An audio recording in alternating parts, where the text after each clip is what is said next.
J'aimerais vous parler de mon parcours NaNoWriMo. Donc, je participe depuis 2016, ce qui fait 15 ans.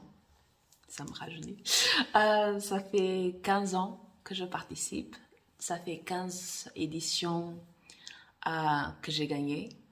Ce sont 15 badges parce que, soyons honnêtes, après tant de temps, je joue pour le badge, uniquement pour le badge.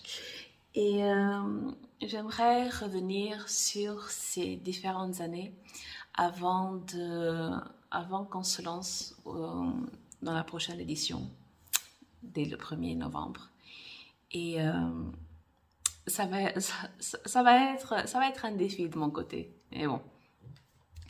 Donc, mon histoire avec le nano commence en 2005. Donc, c'est même pas en 2006, c'est en 2005 qu'elle commence. Avant ça, je n'en avais jamais entendu parler. Je faisais partie d'un groupe d'écriture anglophone. Donc, les administrateurs, elle était australienne, lui était américain, il y avait des Anglais, d'autres Américains, d'autres Australiens. Et mon contact avec la langue, c'était l'Afrique du Sud. Donc, sur ce forum, on faisait de la poésie et de la prose. Et c'était à l'époque des MSN Groups. Donc, vieux de la vieille, quoi. C'est vraiment un truc de vétéran, cette affaire-là. Et c'était un groupe très petit, c'était vraiment très restreint. Et on était suffisamment en sécurité, on était une dizaine, pas plus. Et on était vraiment en sécurité dans la façon où on pouvait quasiment publier un roman entier sur le forum. Ça veut dire que quand on était en train d'écrire, bien longtemps avant Wattpad, on publiait chapitre par chapitre par chapitre. On faisait de la bêta lecture et mine de rien, on avançait, on avait terminé un roman. Par exemple, la première version de La 13e concubine, qui est ma trilogie fantasy, je l'ai écrite en anglais. Et je l'ai publiée chapitre par chapitre sur ce forum. Donc, ça date déjà de vraiment, vraiment très, très longtemps. Et à l'époque, je faisais surtout de la poésie. J'étais amoureuse d'un anglais parce que c'est ça la life.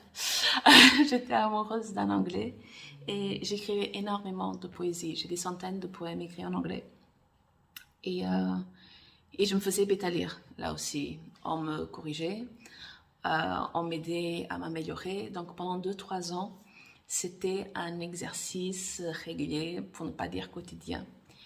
Et une fois, il y avait une des nouvelles participantes. Donc, on était un groupe très restreint, mais on n'était pas fermé. Donc, elle, je ne me souviens même pas de son prénom. Et elle disait qu'elle participait au nano. Et moi, je n'avais jamais entendu parler de nano. Elle écrivait de la fantaisie et elle avait vaguement parlé qu'il fallait écrire un roman en 30 jours.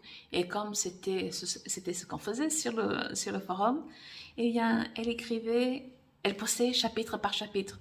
Donc, je me souviens à peu près, c'était un roman avec des dieux. Il y avait des dieux qui marchaient sur Terre. Donc, en plus, là, je viens de terminer Dead the Sound, genre, ouais, ça me rappelle quelque chose. Mais, donc, c'était ça. Et c'était la toute première fois que j'avais entendu parler du nano. Mais ça ne m'avait pas fait plus tilt que ça. Je me dis, ouais, c'est de la folie et bonne chance. Et je suis passée à autre chose. Et en 2006, toujours sur MSN Groups, j'ai commencé à fréquenter des groupes de lecture.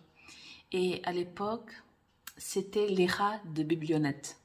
Donc, on faisait nos lectures, on faisait les retours. On avait même dans des sous-forums, on avait nos pages chez moi. et qu'on pouvait organiser comme on voulait, qu'on partageait nos lectures, nos listes, nos pads, nos lals, tout ça. Et, euh, et on a petit à petit, on a commencé, j'ai en tout cas moi commencé à délaisser le forum parce que de, c'était l'essor des blogs. Donc moi-même, je me suis lancée dans la mode. J'avais un blog personnel qui s'appelait Entre mes lignes. C'était un blog quotidien que j'ai tenu pendant 8 ans. Et j'avais un autre blog exclusivement pour la lecture. Je me souviens plus, c'est bien, très bien, c'était marque ta page, marque la page, marque page. Je me souviens plus. Donc petit à petit, on a délaissé ça, les forums pour les blogs. Et justement sur un des blogs, il y avait une des participantes du club des rats de Biblionette, Chimère. Je crois que c'était Chimère, j'espère que c'est Chimère. Et elle a parlé d'une anneau en plein octobre. Hein. Donc, elle a parlé d'une anneau qu'elle allait essayer de le faire. Et c'est comme c'était la deuxième fois que j'entendais parler, je me suis dit, je vais sur le site, je vais voir. Et à l'époque, il y avait une version française du site, c'était traduit. Et je ne sais pas s'il y avait une version espagnole, mais le site était traduit. Et pas que j'en ai besoin, mais bon. Et j'ai regardé le site et je me suis dit, je vais essayer. Donc, c'était le 15 octobre 2006. Ça veut dire que je n'étais pas prête. Et je me suis dit, ouais, je vais tenter. Pourquoi pas? C'est un challenge, on va voir. Donc, je me suis inscrite. En tout cas, on peut voir sur le site, on peut voir sur mon profil le jour de mon inscription, le 15 octobre 2006. J'ai créé mon projet et je me suis dit, allez à chaque test. Est-ce que je me suis préparée? Non. Et en plus, à l'époque, j'étais une romancière désordonnée. Ça veut dire que j'écrivais dans le désordre, après, sur des feuilles volantes, sur des classeurs. J'avais des classeurs remplis, copies doubles, tout ça. Et après, je mettais les scènes, les chapitres dans l'ordre. Les scènes, c'était même pas des chapitres, j'écrivais des scènes. J'écrivais par scène. Et après, je mettais les scènes par ordre dans le classeur. Et on va vite comprendre qu'avec le nano, c'est pas comme ça que ça marche. C'est pas comme ça que ça fonctionne. Donc, ce que j'ai commencé, je me suis dit, bon, ben, on va faire ça sérieusement. Et je n'avais pas de plan. Je n'ai toujours pas de plan. J'étais encore plus jardinière, mais c'était vraiment la friche à l'époque que maintenant. Et je me suis lancée avec une phrase. Ici, c'est pas ici. Mon héroïne se réveille amnésique sur un banc public à Montpellier. Point à la ligne, vous avez 4 heures ou 30 jours. Donc, c'est comme ça que je n'avais que ça pour commencer mon histoire. J'écrivais dans le désordre, je n'avais aucune organisation, je ne savais pas ce que ça allait faire, je ne pensais pas que j'allais même tenir le mois, mais c'est comme ça que je me suis lancée. Le 1er novembre dès minuit, je me suis lancée dans l'écriture. Et ça s'appelait à l'époque Fille du vent. Et donc j'ai commencé à écrire. Et ma meilleure amie lisait parfois, mais à un moment, ma meilleure amie est tombée malade, donc elle a eu envie d'aller à Avignon chez son grand-père. Donc il y avait sa tante, elle, mon grand-père, et non, on est parti à Avignon. Et je me suis dit, je n'avais pas d'ordinateur portable. C'était un PC, le vieux de la vieille. Donc je me suis dit, bon, bah c'est fini. Je vais pas terminer mon histoire. Je sais même pas comment la continuer. Donc je vais laisser ça comme ça et on va réessayer l'année prochaine. Mais c'est sans compter que ma meilleure amie et sa tante, elle me disaient, non, mais écris. Elles me motivaient, elles étaient enthousiastes. Non, mais continue d'écrire, continue d'écrire. Donc, j'utilisais le PC du grand-père de ma meilleure amie et tous les jours, j'écrivais un peu. Et de façon totalement surprenante, j'ai terminé mon roman en 15 jours. Dans ces conditions, je l'ai fait en 15 jours. Donc, je me suis dit que peut-être que je pourrais faire ça beaucoup plus vite dans d'autres conditions, mais pour moi, c'était déjà super rapide. Et à l'époque, pour la communauté francophone, ça l'était également. Je me souviens d'avoir vu un commentaire, non, non, mais tu dois le dire à quelqu'un que tu as fini ça en 15 jours parce que c'est trop vite.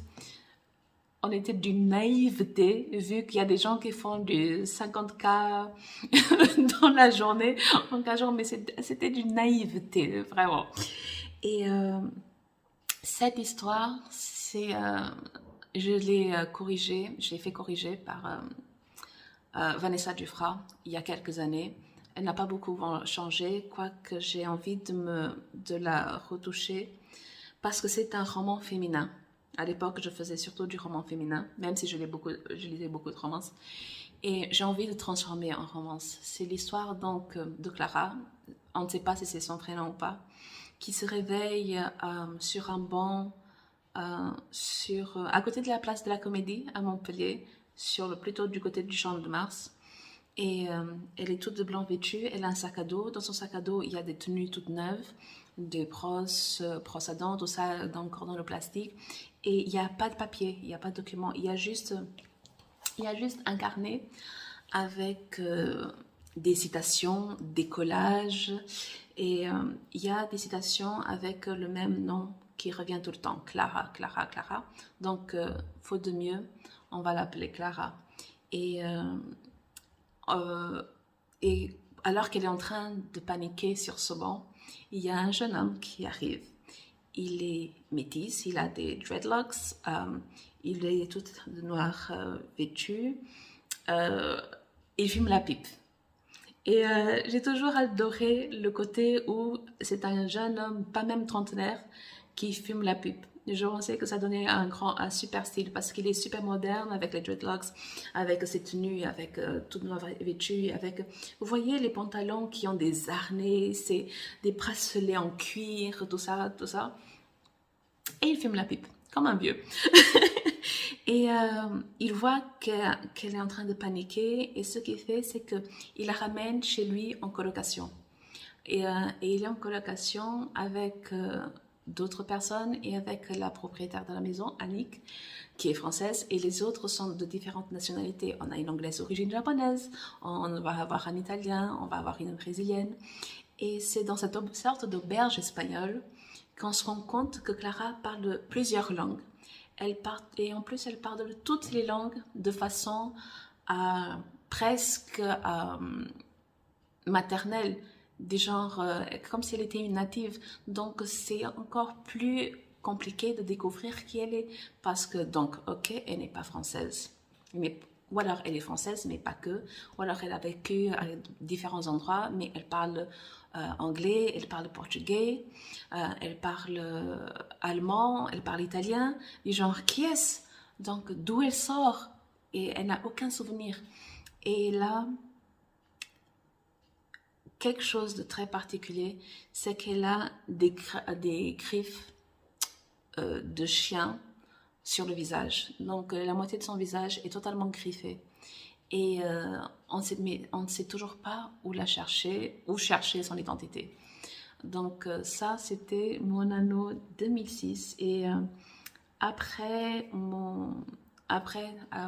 l'avoir corrigé il y a quelques années, donc, j'ai changé de nom. Ça ne s'appelle plus La fille du vent. Ça s'appelle Mon cœur est une saison. Et c'est disponible gratuitement pour les abonnés de ma lettre parce que je veux vraiment la réécrire un jour. J'ai vraiment envie d'en faire une romance parce qu'il y a plusieurs points de vue, mais je veux juste soit garder le point de vue de Clara, soit garder un double point de vue, mais j'ai vraiment envie d'en faire une romance. Donc, la version qui a été corrigée et qui est disponible est à 90% la version que j'ai écrite en 2006. Et ouais, c'était ma toute première incursion au monde du NaNoWriMo, au défi. Et à partir de ce jour-là, je ne suis plus revenue en fait.